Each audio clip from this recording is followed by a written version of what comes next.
こんにちは、レッド開発の K です。今回の動画はですね、JA11 ジムにこの WPL Japan C74RTR ですね、こちらの仕様変更について解説させていただく動画となります。まずですね、いつから仕様変更になるのかっていうのを最初に整理しながらお伝えさせていただいて、で、その後にですね、仕様変更の詳細についてお伝えさせていただきます。あと、3つ目、最後ですね、最後に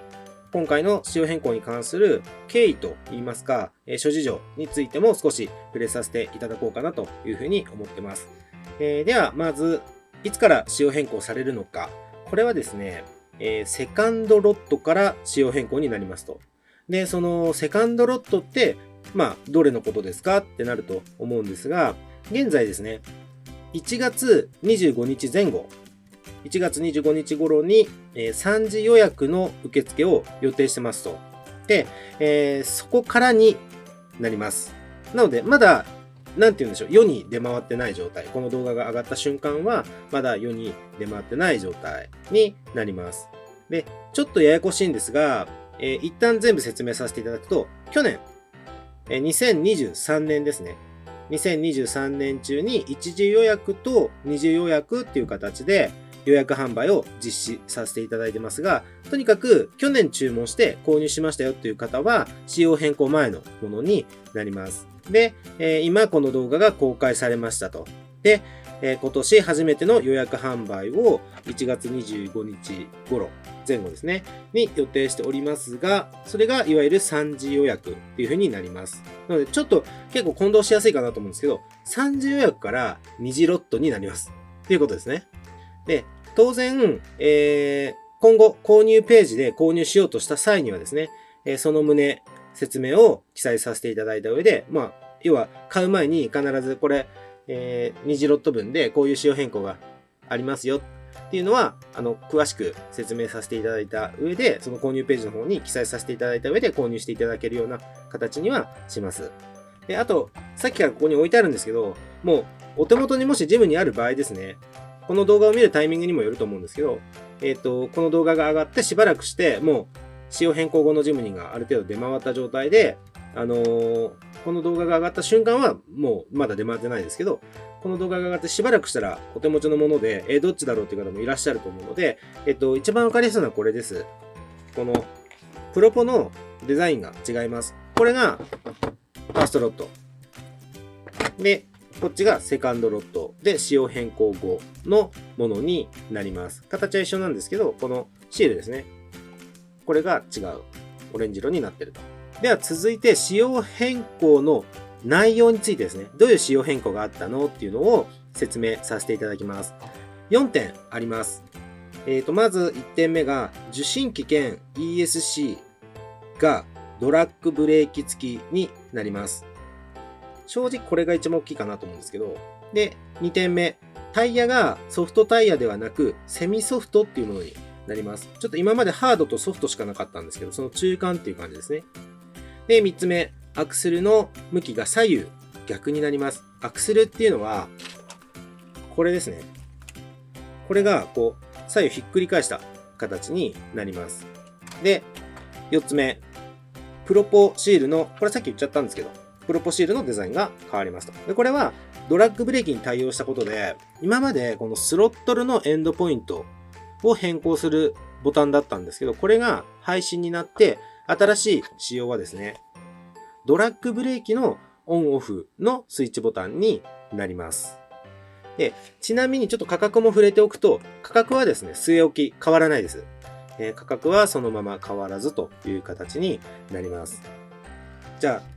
どっちがいいのみたいな話もなるかなと思うんですけど、ちょっとその仕様変更の内容に触れながらですね、説明というか、補足というかさせていただければと思うんですけれども、まず1個目ですね、ドラッグブレーキ付きになるってどういうことっていうのが、ドラッグブレーキご存知の方は、マジっすかみたいな感じだと思うんですけど、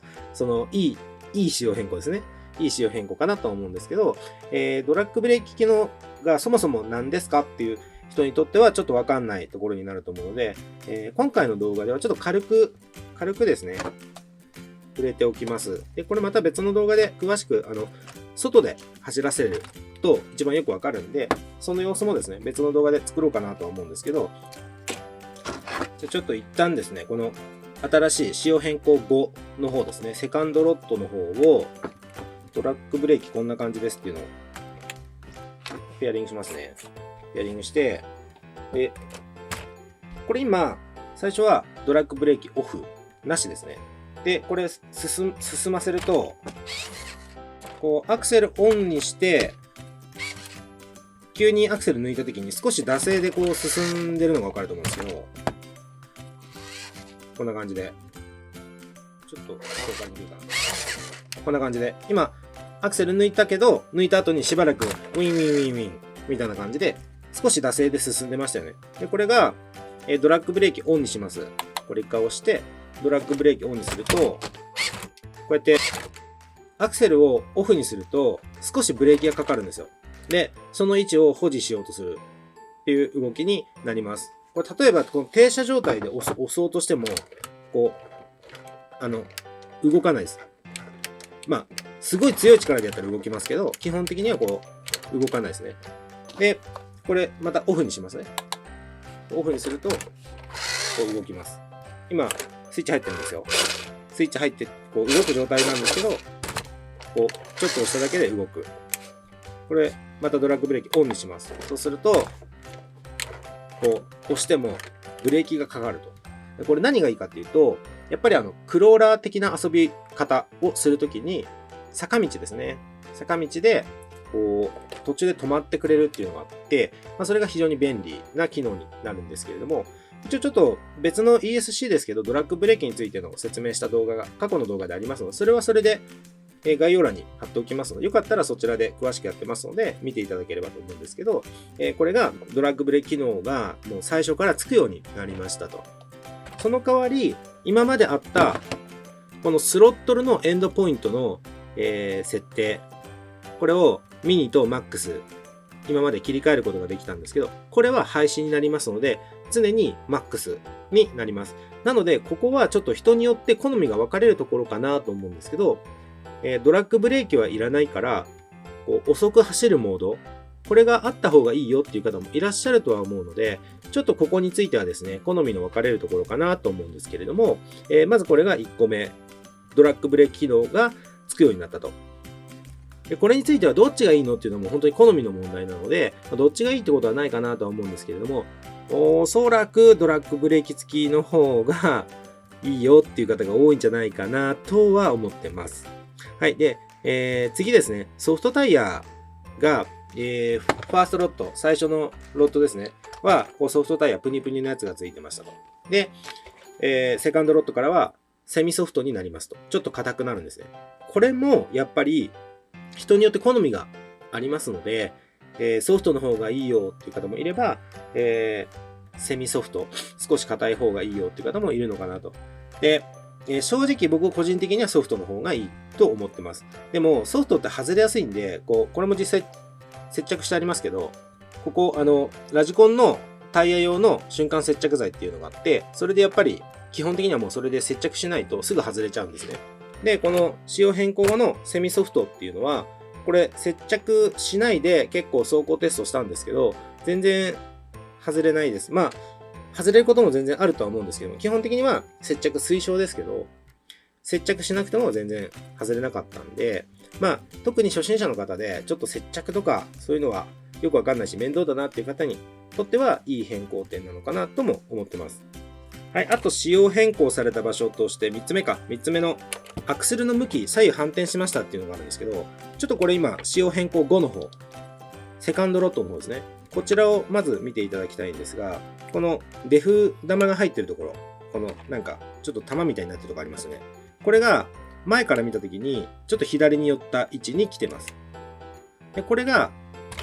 ファーストロット。これはですね、右に来てるんですよ。なので、これひっくり返して、